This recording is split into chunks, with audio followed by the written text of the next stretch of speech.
Hello. Hello. Can How you are we hear doing me? now? We okay? Yeah, I'm okay. Can you hear me okay? Perfect. Absolutely perfect. Okay, good. I've got one ear is working here. The other one, I don't know what's happening, but as long as you can hear me, I can hear you. Okay. Let's, If you're happy okay, to, speak again. I'm going I to think do an okay, introduction. they're both working. It's Yep. all good. Okay. Yeah. Excellent. Okay. Here we go. Ladies and gentlemen, I am very, very privileged to welcome onto the program PP Arnold, that lady with that fantastic voice. PP, how you doing? I'm doing good, Lee. I'm just getting in from the studio and I'm just relaxing here to have a chat with you. All good.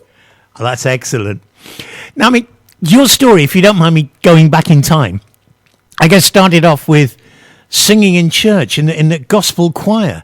Is that where you developed that wonderful voice? Well, that's where I definitely started. I was born into a family of gospel singers, and yeah, I've been singing all my life. From as far back as I can remember.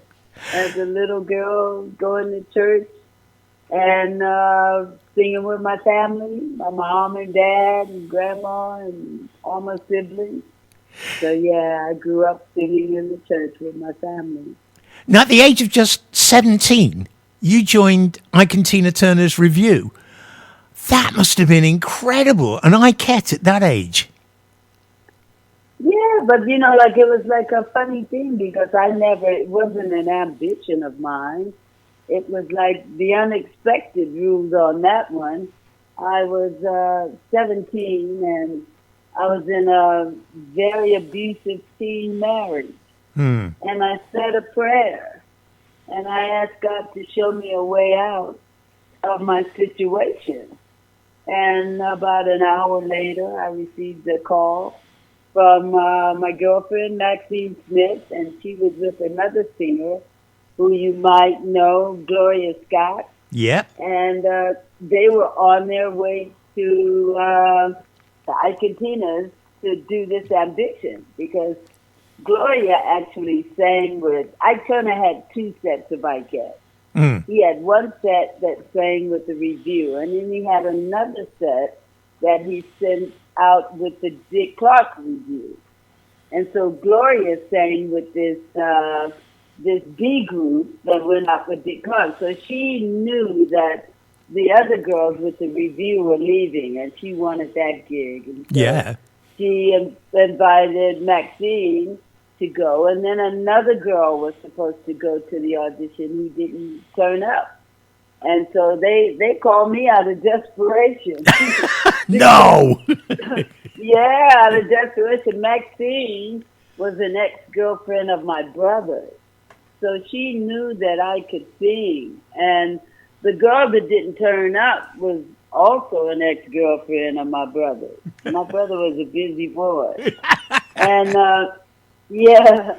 And so they just called me because they needed help. They needed someone to go with them so that they could get the audition. So, they called me and I said, no way I could go. My husband would never let me go. And they just sort of said, tell him anything. We're coming to get you. Bam. They hung up the phone. And then a half an hour later, they knocked on the door, and I lied and told my husband I was going shopping. And, an hour later, I was in Ike and Tina Turner's living room singing, dancing in the street. Wow. And, yeah, so, we did the audition, and Gloria sang another song, and I just followed them. I didn't know what I was doing. I was just there. I knew I was in big trouble when I got home. So anyway, we finished the audition, and Tina goes, right, girls, you got the gig. And I go like, oh, no, not me. I can't go. I've only come to help the other girls, right? So Tina said, I said, I'm going to be in big trouble because I shouldn't be here and I should have been home, an hour ago. And so Tina just said, well, if you're going to get in trouble for nothing, why don't you ride up to Fresno and see the show with us? You know? So there I was under her spell, this goddess, angel goddess that Yeah. God had sent as an answer to my prayer. And 24 hours later, it's a long story. A lot of things happened in between that. I went back home, got in big trouble as planned, and, the abuse started. But, like I just sort of realized that, wow, when my husband hit me that time, I just remembered my prayer, and I realized that God had answered my prayer. So Yeah. being an Ikette was an answer to a prayer. Now Becoming an Ikette. And then 24 hours later, after you have to read my book to find out what happened. I'm coming to all that. the details in between. My book, Soul Survivor, is out and it's been released. Been out just over a year now. First came out in hardback, and it's just been released in paperback along with a single that I recorded to promote the paperback called Soul Survivor that just sort of it's just been in the charts, number 8 in the retro charts here. Yeah. So, yeah. Well, anyway, the book tells it all. Yeah, that's the track we're playing at the moment, Soul Survivor. Okay. I'm absolutely amazed, though, that you arrived in England in 1966 to be with the Rolling Stones after Mick Jagger had said, come over. I mean... No, come on, tell me. What happened. Mick Jagger didn't call me over. He was... No, what happened is that, Ike and Tina recorded... Tina had recorded River Deep Mountain High with Phil Spector. Mm. And the song had flopped in the States, really, because of the racism. Black stations wouldn't play it because it was too white, and white stations wouldn't play it because it was too black. Yeah. So it just flopped in the States, but fortunately it was a big hit in the UK, and the Rolling Stones invited Ike and Tina to support them on their 1966 tour. And so once again, I was blessed to be with the review at that time when they went to the UK in 1966, which was a very good year for me and for the UK. You guys won the World Cup that year. Yeah. Won the World Cup and PP Arnold. Yeah, that's right. All in one go. So, so we went and we were touring with the Stones, and I became friends with Mick, and Andrew Oldham, the Stones manager, had a new record label called Immediate Records. And, through my friendship with Mick and also Ian Stewart, who was the Stones road manager, it was Ian that thought that Andrew should think about inviting me to stay and sign to the label, because Andrew was really into West Coast. He was really, everybody was into Phil Spector and the Wall of Sound and all the West Coast girl groups. The Ronettes I think they had toured with the Stones in a couple of years before, maybe 1964 or something like that. And so Andrew was really into the girl sound, and they thought that I had this sound, and so they invited me to stay. And I was ready to leave the review because of problems with Ike. And I called my mom, and my mom agreed to keep my kids because I had 2 kids. Wow. I became an Ikette as a way to escape domestic abuse, and I was a young mother. I had 2 children, so then I got invited to stay in the UK. My mom kept my kids. She gave me 6 months to see what would happen, check out the opportunity. And 6 months later, I was also blessed to be in the UK when Cat Stevens wrote that beautiful Oh, song, First Cut yes. is the Deepest. And he gave it to me. The first single that I released was Everything's Gonna Be All Right. And it wasn't a hit, but First Cut was actually the second record that was released, and it was a hit. And I went home and got my kids and brought them back to the UK, and I've sort of been here most of my life since then. That track, First Cut is the Deepest, is, if you'll forgive me saying it, iconic. I mean, many people have done it, but there is only one version, and that's yours. That's lovely for you to say that. Whenever you hear it, I can remember. Sorry. I was going to say, I can remember buying that when it first came out and thought, I've got to have that record. I couldn't get it any other way. I had to go out and buy it. And it was beautiful. I love it. Yeah, I love it too. I love that song. That song has also been a blessing, and I think the reason, even Cat Stevens thinks my version is a definitive version. Yes. But I think the reason is that song, when he wrote that song, whether he knew it or not, and he gave it to me, that song really, that lyric really expressed my life at that time. I had escaped that abuse, and I was like a young, damaged young girl who had these opportunities, and so that song was really relevant to my life experience, and so I think it came through as well in my expression of my version. As a young girl, Now the immediate label had some brilliant acts on it, like Small Faces, etc., etc. And I know you worked with them all, but you also did some work with Rod Stewart, didn't you? Who covered The First Cut is the Deepest, but... Yeah. Me and Rod, that's a whole nother story. Yeah. You have to read the book. That's in the book. Kind of get that one. Yeah. Mick actually produced the song Come Home Baby with Rod and I. And the whole idea, the concept of Rod and I working together, like they were thinking of like a sort of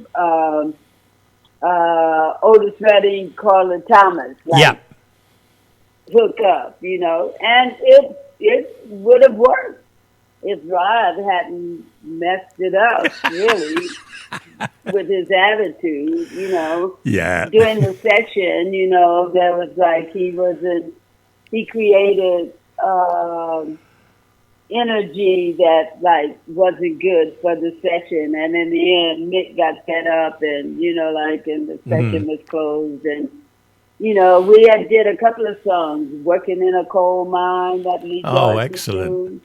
Yeah, it could have been like a really good relationship, but the record was not released because of that, what had happened, and then it was never released really until, like you say, 10 years later, Rod recorded First Cut is the Deepest. He actually got paid. and they put Come Home Baby on his album at that time in the 70s. Yeah. And everybody was like, he didn't let people know that it was a duet. Everybody thinks that I was just doing a background vocal on Rod's track, which wasn't the case, because that was my session. Now he was visiting on my session. Yeah. Anyway, he's done well. You've sung with some amazing people, some absolutely amazing people. The list is unbelievable. Is there anybody that you wish you had recorded with or sung with that you never got a chance to? Well, You know, I don't know about that. I know I wish that Quincy Jones had produced me. Oh, now that would have been good, wouldn't it? That would have been great, and I almost got the opportunity to work with him during the Color Purple Mm. time, but it was not to be. It was not to be. And yeah, I don't know. Like I kind of like my whole career. I've just done. I'm just doing two duets for the album that I'm doing now that's coming out. I've done a great version, a duet version of First Cut with James Morrison. That's Oh, going to wow. be coming out next year. Oh, And also, I'm going to do a duet with the Mod Father. oh, So, wow. I'm Oh, yeah. happy to be duetting with those guys. Yeah. And yeah, I just always wanted to. I just, my career has been like up and down. It's been, the '70s. I call the '70s the lost years for me because I was lost really. Mm. I didn't have record labels after Immediate folded, and then I worked with. I was on RSO label and being produced by Barry Gibb and Eric Clapton and all of that. But Robert Stigwood, who was managing me at the time, wasn't really, I was kind of in the way, I think, because the Bee Gees had split up and Barry was producing me and he kind of wanted me out of the way. And which was okay. I was a big Bee Gees fan. I kind of got caught up in some industry, family, politics, and Yeah. so Yeah. then those tracks weren't released until, as you know, those tracks were released in 2017. I finally got the rights to release all the work that Barry and I had done and Eric and I had done after 50 years. And so you can hear that on my album, The Turning Tide, which Yep. is the title tune is a beautiful song that Barry wrote. All those beautiful ballads are on that album. So, nothing before its time, I guess. And I guess I had to pay my dues. And I've paid a lot of dues. I was going to say, you've paid a hell of a lot of dues. I mean, just I've looking paid at. a hell of a lot of dues. And, but, things are happening at the moment. I'm so busy to... Now, it's crazy. Everything's happening at once. you've got the book. Beautiful thing. Yeah, The book. Yeah. Soul Survivor. We're playing the track, but you're also touring at the moment, aren't you? Well, I've been back in the UK for a couple of years. I live in Spain. Yeah. That's where my home is. I've lived in Spain for 22 years. But I was forced to come back to the UK because of Brexit. Yeah. So I no longer have freedom of movement. I still have my home is in southern Spain, and so I'm renting my house out, and so I came back here. God works in mysterious ways. Really.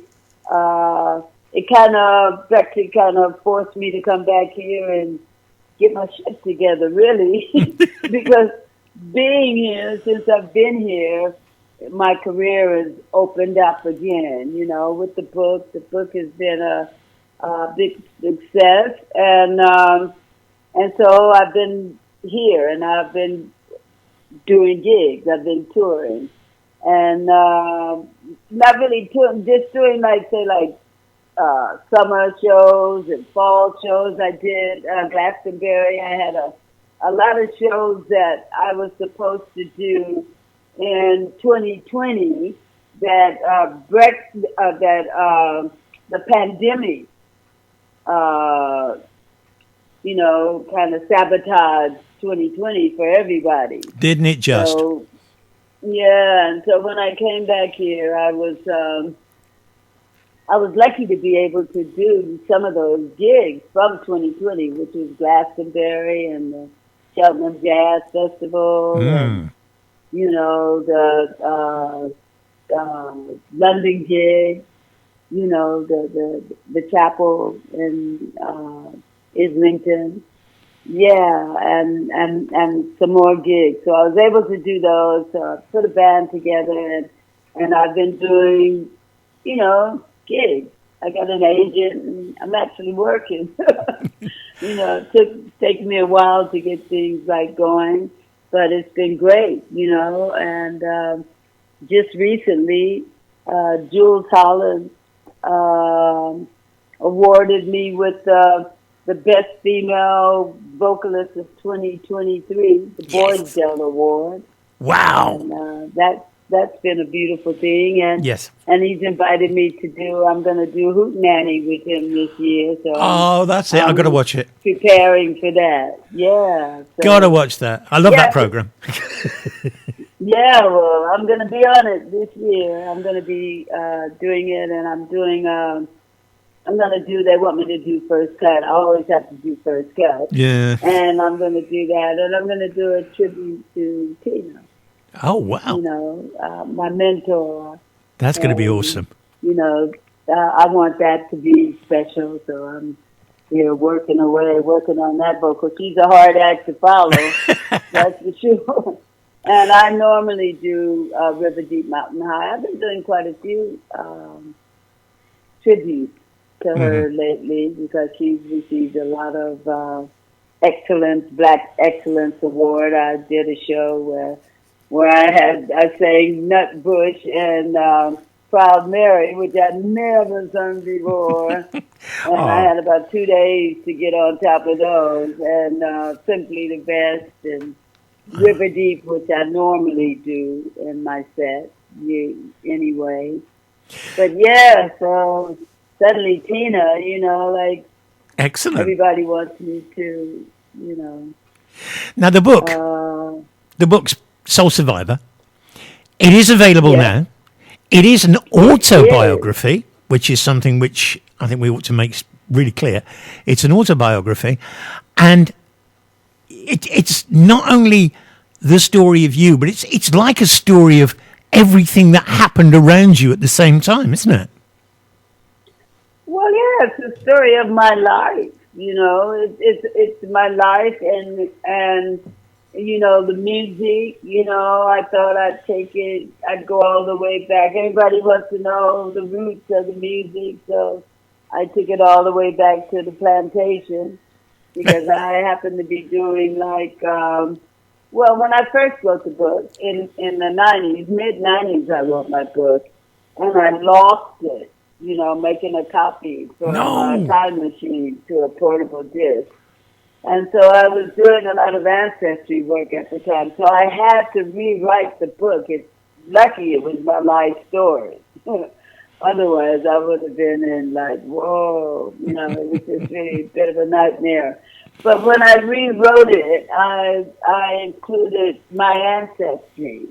Yeah. And my family history and growing up in Los Angeles with my family who are from East Texas and growing up during the whole civil rights and, the whole plantation, the whole story, so it's like a lot of history about who I am and my roots and with my family and then, of course, my professional roots.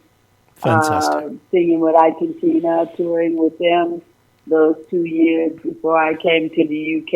And, coming to the UK, a young girl who had never even dreamed of being in the music industry or even thought about it. It wasn't my ambition at all. And then to end up in England with a solo career, after a time, I realized that this must be my destiny.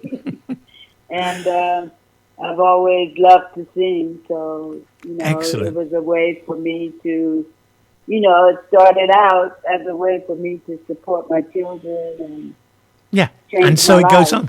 And so Tina and Mick and Andrew Oldham and they're responsible for, destiny, were the angels and the souls that, put me on the path.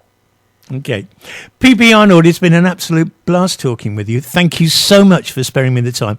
I know you're extremely busy because you've been in the studio today, but thank you so much. Yeah, I am. I'm in the studio working on this song, this Let's Stay Together, Oh, I can't wait to hear no it. easy feat. I sort of like I have a studio nearby where even when I'm not working with the band, which I am on Monday, because I've got a gig in Halifax next week, quite a big gig at the Peace Hall there.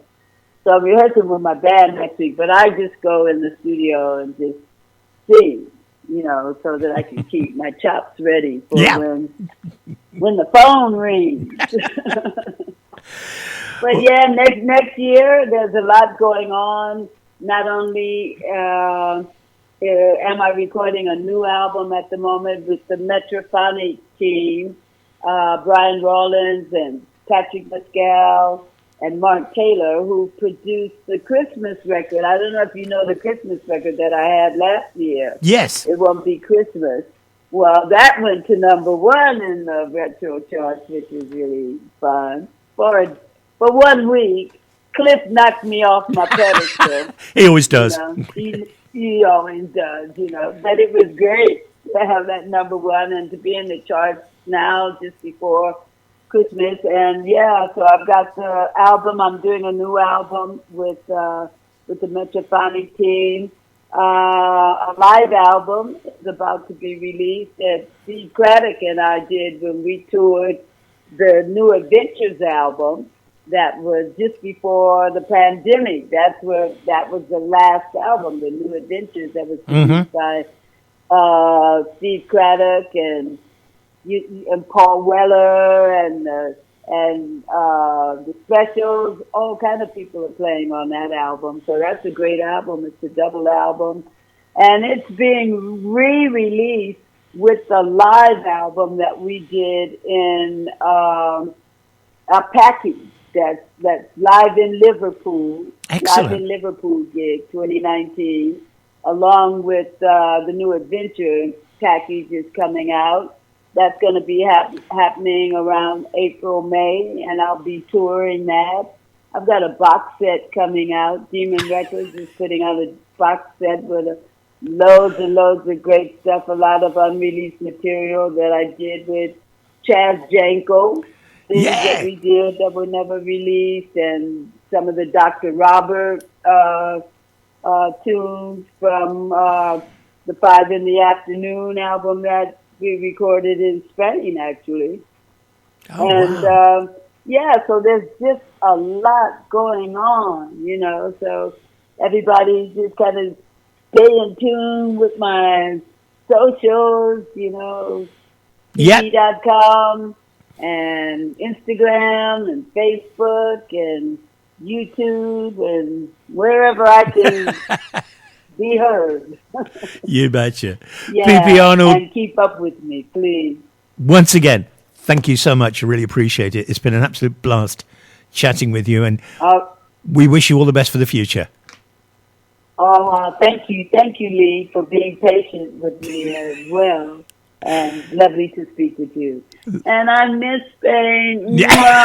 Spain misses you. Okay. Yeah, I just did a gig in Bilbao. I was in Bilbao recently. Excellent. That was a great gig. Anyway, God bless everybody. Merry Christmas. Have a great Christmas and all the best in 2024 for all of us and for the whole world, peace on earth, please. Wouldn't that be a wonderful thing? Wouldn't it? Okay, thank you so much. Take care. All righty. You too. God bless. Bye-bye. God bless. Bye-bye. Was that okay for you, Pat? She's gone.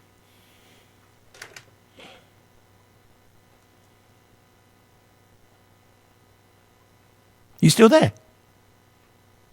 Hello? No. Okay. Oh, my.